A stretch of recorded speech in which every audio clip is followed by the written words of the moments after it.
Hey, how's it going? Thanks for visiting the channel. So I'm just a little bit late on getting out my regular weekly video, and I think I have a fairly good reason for that. So up until recently, I'd been riding quite a bit with my family. We've also been riding with some family friends who are trying to get into mountain biking. So because of that, I haven't really been able to push myself really hard on just riding by myself. So what I decided to do was take a solo ride out to Blackstrap Provincial Park, where I've ridden many a times. I have videos on the channel with us riding there. So I was just gonna do a nice solo ride out there. So I got there, unloaded my bike, and I decided to do my warm-up run on a trail called Moose Knuckle, which I've ridden many a times. So on the way down, on my warm-up run, I was going pretty hard, probably harder than I should have for my warm-up run. I was coming into a berm, so I was coming in pretty hot, hotter than I'd like to be. So I started to brake before I entered it and was pretty loose, pretty dry. And so I started to skid a bit, but I managed to keep control, and I went around the berm. And when I was just coming out of the berm, I don't know what happened. It's kind of out of nowhere. I ended up going over my bars. What had happened is it looked like, it was all very quick, but it seemed like I had it not under control, but it seemed like I was going to be okay. But then the next thing you know, either the bike smashed me in the face, in the mouth, or my mouth smashed the bike somewhere on the bike. I don't know where. So immediately I could feel blood in my mouth, and I assumed that I broke all of my teeth. So I had my gloves on, and I was touching my teeth, and they all felt like they were there. They were hurting, but they were there. But when I pulled my hand out, there was blood all over my hand. There was blood dripping down and out of my face, and I didn't know really where it was coming from. So I was like spitting, and there was like just spitting out pure blood. I was like, what the heck's going on here? So I was touching my face, and then I eventually felt my lip, and then I could feel this giant gash there. Well, giant. I could feel a gash on my lip, which didn't feel right. So I had no mirror or anything to actually look at it. So I had gloves on. That's all I had on me. I didn't have anything else to even try and, soak up the blood. So I managed, because it was my lip, lips can heal pretty quickly. So I managed to get the blood stopped, the bleeding stopped. And I was well enough to be able to ride down to the bottom of the trail and then out to my truck, where I loaded my truck up immediately and, figured I'm going to drive right into mediclinic in Saskatoon. I kind of had a dilemma. I called my wife, Michelle, on the phone, and I said, hey, I'm heading into the clinic. Actually, when she picked up the phone, she's like, are you okay? Because she knew I was out riding, and it's pretty rare for me to call her on the phone. So she said, are you okay? And I said, not really. I'm heading into Saskatoon for a mediclinic. I had a crash, and I need some stitches. So I needed her to meet me at the mediclinic because I needed her to pick up basically to take my truck back to the house, which had my bike loaded on it. I didn't want to leave my bike in the back of my truck while I'm inside a mediclinic getting stitches. When all was said and done, I ended up getting 5 stitches in my lip right up here. While I was driving back, I was feeling okay. Like the only thing that was hurting was my teeth and my lip. But then as I was driving in and kind of, moving around a little bit, my chest started to actually hurt a little bit too. And that just kind of kept progressing more and more as time went on, just over the next few minutes. And by the time I got to the clinic and the doctor was looking at me, I was laying down, and I mentioned to him, my chest is actually starting to hurt as well. So he did a few tests on that, didn't do any x-rays or anything, but he figured, nothing was broken, and it was probably just the cartilage that got pretty beat up when I went over the bars and hit something, right? Either my bike or the ground or a combination of the two. So yeah, ended up getting 5 stitches, and as it turned out, everything seems to be okay. My chest is still hurting quite a bit. It's taking really long to heal, and I think that's just with my age. I'm mid-40s, and things just take longer to get better now, which kind of sucks. My lip, the stitches were in for 7 days. I got those removed a week later, and those are out now. And I do have an appointment, so everything looks good, but I do have an appointment with a dentist, even though my teeth are all, they're not loose. There's nothing like that. There's no there's no damage visibly that I can see. But I figured the doctor even said you should probably see a dentist just to get them to look at your teeth and make sure that, there's no nerve damage or anything like that. So I do have an appointment to see a doctor in, I guess next week, or to see a dentist next week and get that all looked at. So hopefully my teeth are fine as well. They mostly feel fine. It's just one really, my incisor, which feels a little bit off. If I push on it, it's not loose, but I can feel a little bit of something that's not right. So hopefully, that just heals with time, but I'll let the dentist make the call. So over the next few days, it really got me thinking about how this could have been much worse. Things could have turned out way worse than they actually did. Most of my riding is solo riding. I go out alone. I go out to heavily populated trails, so I'm usually passing people, or where I'm seeing a lot of different people. But there are times where I'm riding early in the morning when I'm really the only one out on the trails. Or even in this case where I got hurt, it was a beautiful day. It was a Saturday, and for whatever reason, there was really no one out at Blackstrap. I think there was, when I got to the trailhead, there was 2 other vehicles in the parking lot, and both of them were there fishing, so no one was out riding. So yeah, it could have turned out a lot worse. So up until this point, I really hadn't done a lot of thinking about contingency plans for if I'm out on the trails riding alone, if I get hurt, like what am I going to do? So I mean, what I have been doing since the beginning is I use Strava to record all my rides, and I do have the beacon set up. So it has a feature where it's called a beacon, where when you start a ride, it sends out a text message and a notification to whoever you want to send it out to. So I have one that is sent out to Michelle, my wife, and it shows that, Hemantha started a ride, and she's able to see where I am at any time during that ride. And then when I'm done my ride, it shows her sends her another notification saying that I finished my ride. So that's all cool and dandy, but there's nothing really to tell her that I could start a ride. She gets the notification, and then I could be 10 minutes into the ride and have a crash, be knocked out, and there'd be no way for Michelle to know that there was actually a problem. She would just think, oh, he's out for a ride. And my rides, they typically can last from anywhere from an hour, and I've been out for 4 hours alone. So I could really be out there for 3 hours. Seriously hurt, and she would just think I was out for a long ride. So that got me thinking about this beacon. I think there is an option to actually do a live feed of my route. So as I'm riding, it actually shows me my current location. So she could see if I was stopped at a location for an unusual amount of time. That could throw her off. But I mean, that really relies on her watching my progress on the ride, and she's not going to do that, right? Like if I'm out for 4 hours, she's not going to watch her phone to watch my progress.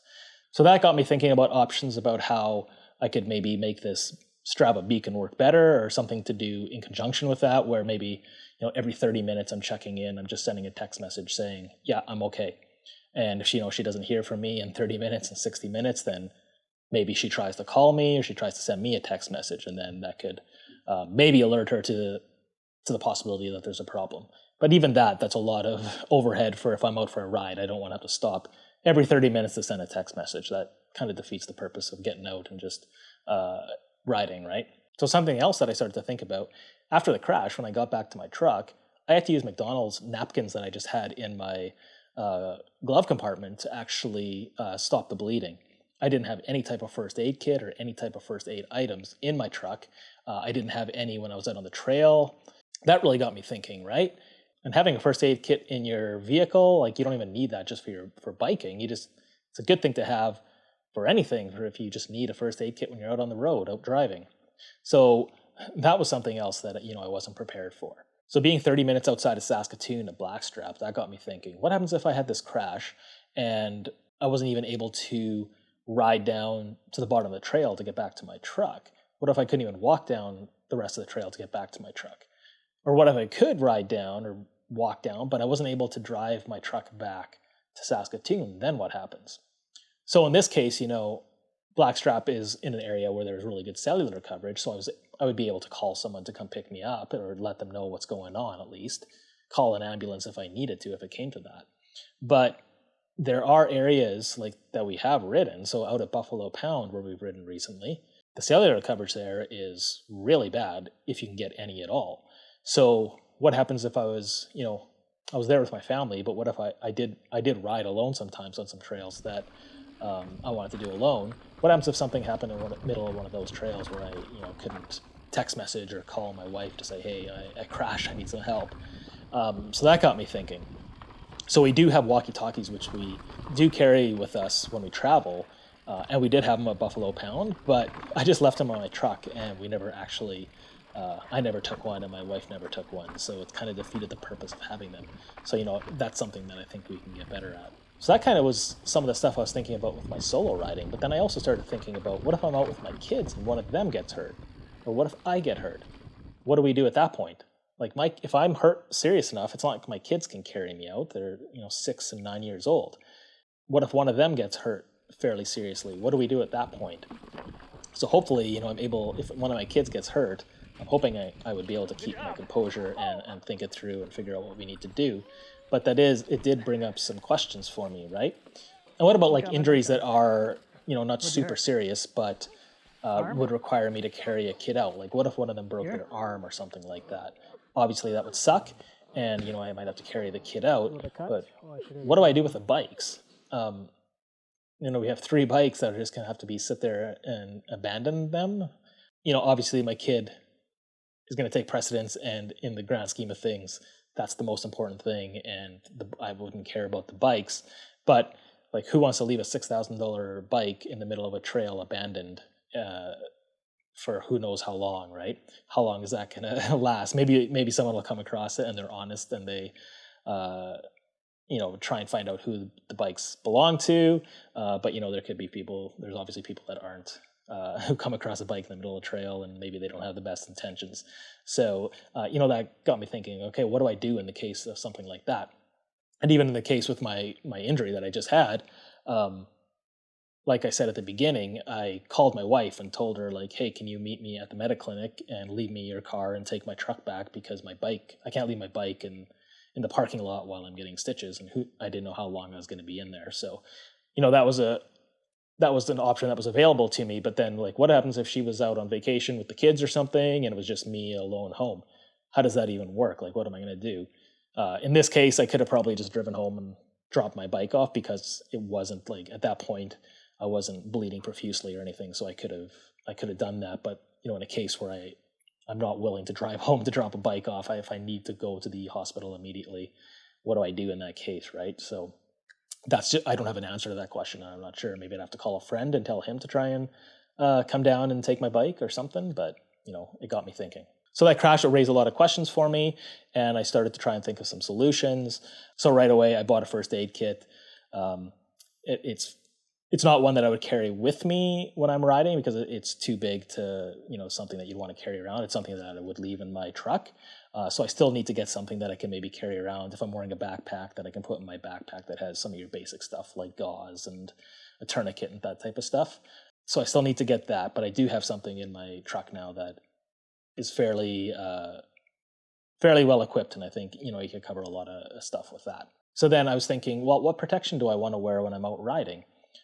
In this case, I wasn't wearing my full face helmet. I have a full face helmet. I've never actually worn it. I always just wear my regular enduro helmet. In this case, if I was wearing my full face helmet, my face would have been protected. My bike wouldn't have hit me in the mouth, and I wouldn't have had to have gotten stitches. So this could have all turned out differently. But do I want to wear a full face helmet when I'm out riding solo? I know they can get quite hot and they're cumbersome and whatnot, but maybe it's worth it to do something like that. So that's something I'm going to evaluate kind of on a case-to-case basis. And depending on where I'm riding and if I'm riding solo, that'll dictate what I do going forward. And and you can take that super far, right? Like, do I want to wear torso protection? Like I did. Right now, it seems like my chest is the thing that is the biggest problem, where my chest has been super sore for a couple of weeks. So, if I was wearing some sort of chest protection, maybe that would have helped. But then again, like, how much stuff do you actually want to wear, out for just a regular ride? So there's a lot of things that I need to weigh here. And like I said, with my body being older now, it takes longer for me to recover from injuries, and it kind of sucks. That's, it's taking my body so long to recover from things that I would have recovered in probably in a couple of days when I was younger. Then there's the option, I guess, of stop riding solo. That's kind of not an option for me. I do like to go out and ride alone, just to get out there, go do an impromptu ride, not have to really plan it with someone else. I do like that. But maybe I'll start to. I do have a friend getting into mountain biking now, so maybe I'll be able to ride with him a lot more, and this won't really be an issue of these solo rides and getting hurt during a solo ride. So I'm just curious about what other people out there do regarding safety, especially around solo riding. Is this stuff you think about? Do you have any horror stories about you out for a solo ride and having a really bad crash?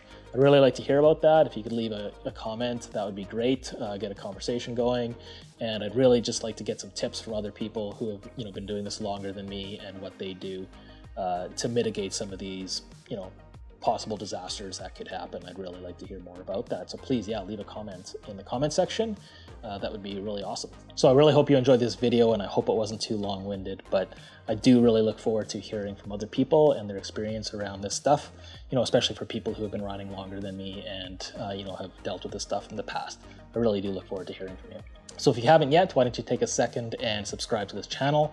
I would really appreciate that. And if you did like this video, hit that like button and remember to hit that notification bell as well, so you know when I post new videos. So until next time, take it easy.